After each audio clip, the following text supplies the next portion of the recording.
প্রাণী, মন্ত্রী, জীবী শব্দগুলিতে দেখব শেষে দীর্ঘইকার রয়েছে। এই যে প্রাণী নয় দীর্ঘইকার, মন্ত্রী নয় তয়লফলা দীর্ঘইকার, জীবীও বয় দীর্ঘইকার।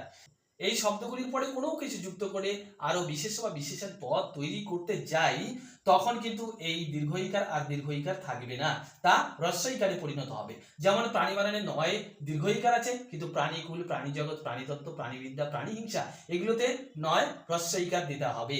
আবার মন্ত্রী শব্দে দীর্ঘইকার থাকলেও মন্ত্রিত্ব, মন্ত্রিসভা, মন্ত্রী পরিষদ এইসব বানানে কিন্তু হ্রস্বইকার হয়ে যাবে। আবার জীবী, এমনি শব্দটা জীবী দুটোই দীর্ঘইকার। এবার এর সঙ্গে যদি কোনো কিছু যুক্ত করি, জীবিত বা জীবিকা, জীবিতা, জীবিতেশ, সেখানে কিন্তু বয়ে হ্রস্বইকার, অর্থাৎ এই দীর্ঘইকার হ্রস্বইকার হয়ে যাচ্ছে। তো এই জীবী যদি কোনো শব্দের শেষে থাকে, যেমন কৃষিজীবী, তাহলে এই জীবী বানান কিন্তু জয় দীর্ঘইকার বয় দীর্ঘইকার এটা থাকবে।